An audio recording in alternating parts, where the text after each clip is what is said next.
Nobody wants to be the best. And I don't blame him. You know what happens is a guy like Fred Couples or Davis Log, they win a few tournaments, and then they get exhibitions. You know, they start getting 50 grand a day. I don't blame them.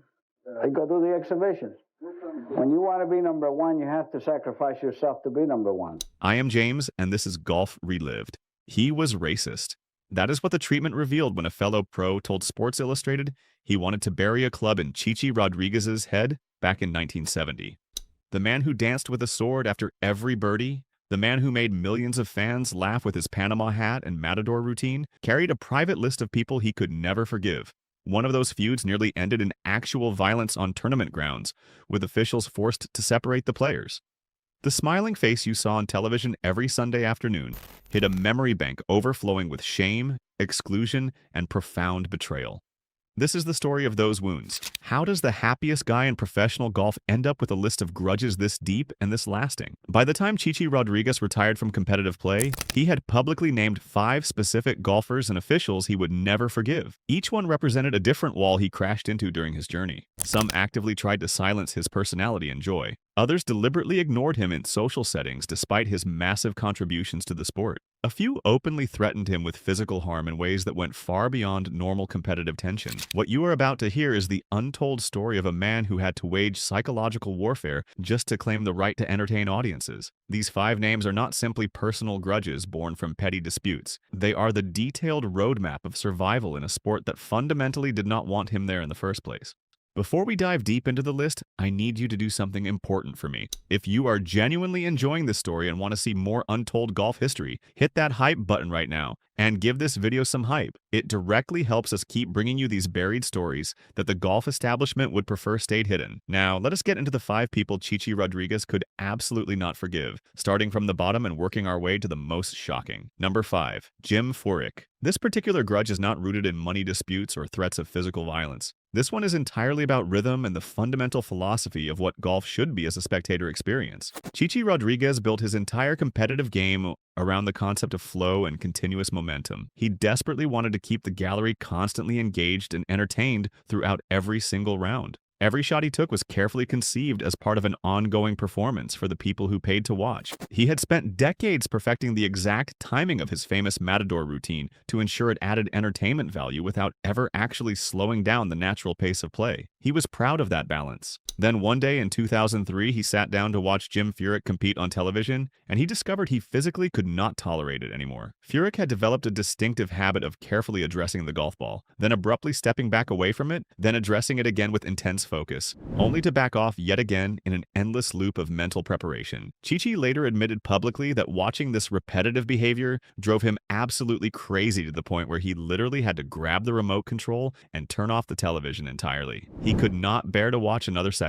For a man who had spent his entire professional life actively defending the spectacle and entertainment value of competitive golf, Jim Furyk represented everything that was wrong with the modern direction of the sport. The game was rapidly becoming far too slow, excessively methodical, and clinically boring for casual viewers. Chichi had always firmly believed that the golf course was fundamentally a theatrical stage first and a competition second. The paying audience in the gallery deserved a continuous, engaging show for their money and attention. Furyk, in stark contrast, treated each shot like a delicate laboratory experiment. Every single swing required exhaustive mental preparation and risk assessment before execution. To Chichi, that ultra-cautious approach represented a complete betrayal of the unspoken contract between professional golfers and their fans. He genuinely could not forgive a playing style that systematically alienated and bored the very people in the stands who made professional golf financially viable. Furyk was not a morally bad person in Chichi's view. He was simply the walking symbol of absolutely everything Chichi personally hated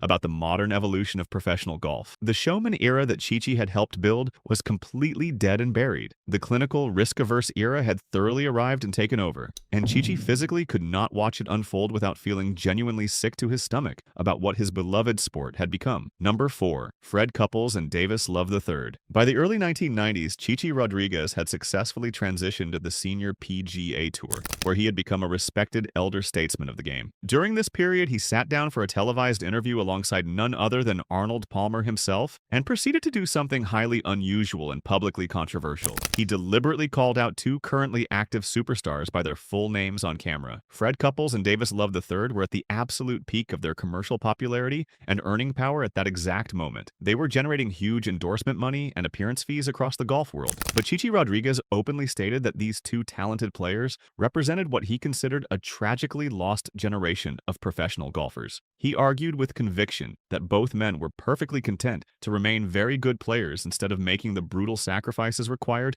to push themselves to become the undisputed best player in the entire world. They were systematically cashing in on lucrative exhibition money contracts. Some of these appearance deals paid as much as $50,000 for a single day just to show up and play a few casual holes with corporate sponsors. Chichi bluntly stated that nobody in the modern generation genuinely wants to be the absolute best anymore because the financial rewards and comfortable lifestyle available for simply being mediocre yet popular had become far too high and too easy. His own generation had played competitive golf for comparatively tiny prize purses that barely covered travel expenses. They absolutely had to entertain the gallery with personality and showmanship just to financially survive on tour. They possessed a desperate hunger born from necessity. The modern stars like Couples and Love, in contrast, possessed material comfort and financial security without ever having to scratch and claw for it. To Chichi Rodríguez, that embedded comfort represented a profound insult to everything his generation had endured and sacrificed. He and Arnold Palmer had personally fought and clawed for every single dollar they ever earned. They had been forced to put on elaborate shows for galleries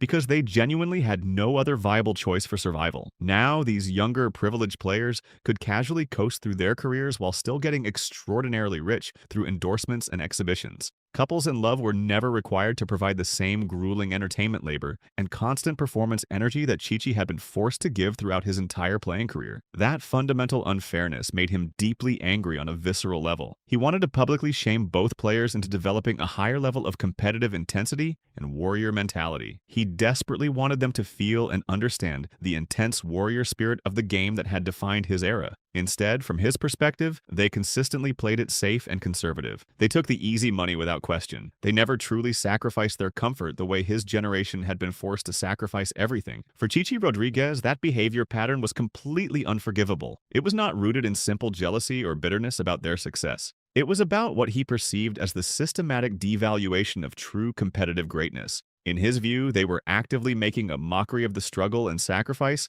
that defined his generation. Number 3. Commissioner Dean Beman and the PGA Tour leadership. This grudge was not about one moment. It was about years of institutional coldness. Dean Beman became commissioner in 1974. His job was to turn the PGA Tour into a professional corporate machine. Part of that process involved sanitizing the tour's image, and Chichi was in the crosshairs. The hat over the hole routine that fans loved was officially banned. The tour said it was unprofessional. Chichi saw it as a targeted campaign. He felt like they were trying to strip him of his cultural identity. They wanted a sterile, predictable product. They did not want his vibrant, individualistic energy. But the worst part was not the rules. It was the social exclusion. In a 2003 interview, Chichi revealed his biggest pet peeve. Whenever Commissioner Beman walked through a room where players were dining, he would say hello to everyone except Chichi. He would walk right past his table without a word. That snub hurt more than any fine. It was a refusal to acknowledge him as a human being. Chichi had brought television ratings and gate receipts. He had made the tour popular, but the establishment would not even give him a simple greeting. To Chichi, that was symbolic. They were happy to take the money his charisma generated. They just did not want to treat him with respect. He was the most visible minority player for much of his career. He carried the burden of representation, and the PGA leadership failed to acknowledge the changing face of the game. They wanted him invisible, they wanted him quiet, they wanted him gone. Chichi never forgot that feeling. He spent his whole career fighting for dignity. The tour took his hat dance, they took his joy. They refused to see him. That was the institutional barrier, and he could never forgive it. Number 2. Arnold Palmer. This one hurts because Palmer was supposed to be the mentor. Chichi looked up to him. Palmer was the blueprint for showmanship. His connection with the gallery, his charisma, his ability to make people care about golf. Chichi wanted to follow that path, but in 1964 at the Masters, Palmer crushed him. Chichi had a signature move. After a birdie, he would place his Panama hat over the hole to prevent the ball from jumping out. Fans loved it, but the elite of the tour hated it.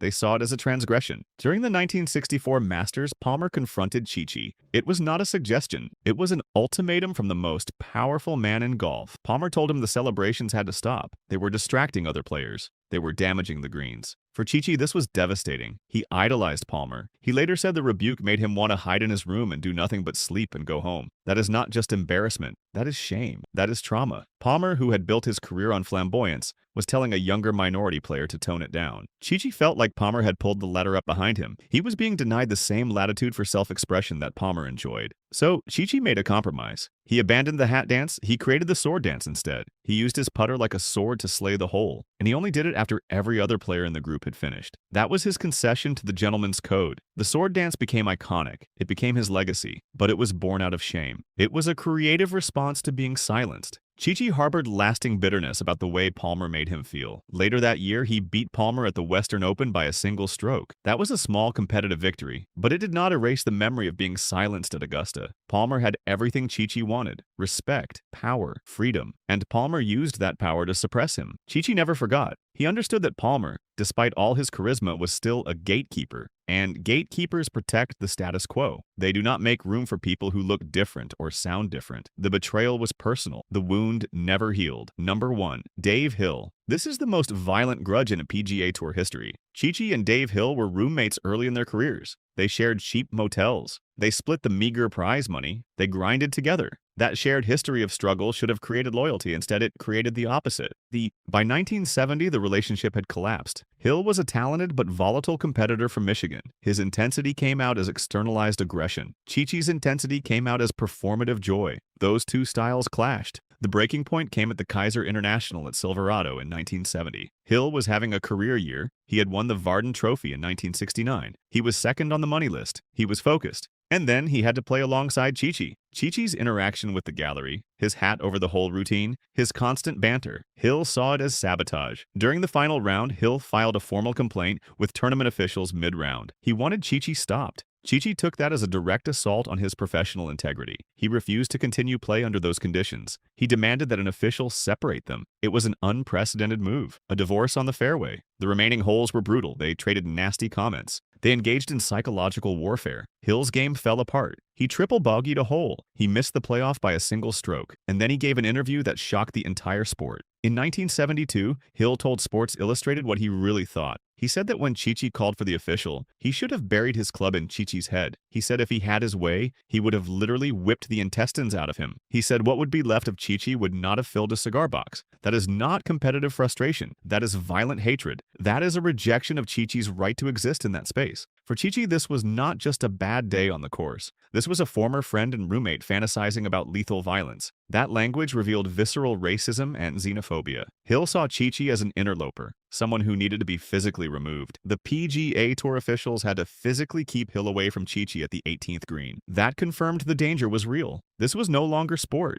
It was a personal crisis. Chi-Chi realized that the gentleman's game was a thin cover. Underneath, there was real hate. Hill represented a world that viewed him as something that did not belong. The wound from that feud never healed. It was permanent. Hill became the symbol of the physical threat Chi-Chi faced every time he stepped onto a course. So there you have it. 5 grudges that defined an entire era of professional golf. 5 insurmountable walls that shaped everything in Chi-Chi Rodríguez's professional life and career journey. Jim Furyk represented the aesthetic decline of pure entertainment in golf, and everything Chi-Chi hated about modern play. Fred Couples and Davis Love symbolized a generation reaping enormous prosperity without making the brutal sacrifices Chi-Chi's generation was forced to endure just to survive on tour. Dean Beman embodied the institutional coldness and systematic social exclusion that minority players faced daily from the golf establishment. Arnold Palmer served as the moral gatekeeper who pulled up the ladder behind himself after he had already climbed to the top. Dave Hill was the terrifying physical threat that revealed the visceral racism and xenophobia lurking beneath the polite surface of the gentleman's game. Together, these 5 figures form a complete map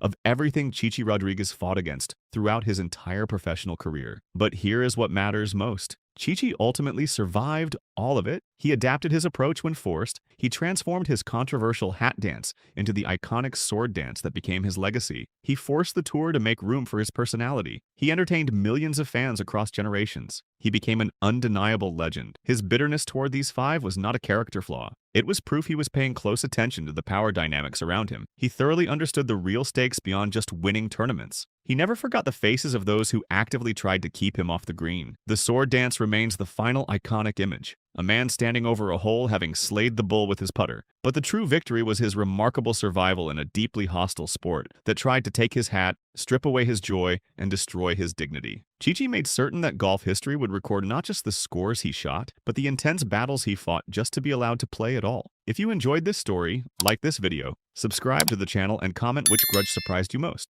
Do not forget to give us hype if your platform supports it. Thanks for watching. I am James, and this is Golf Relived.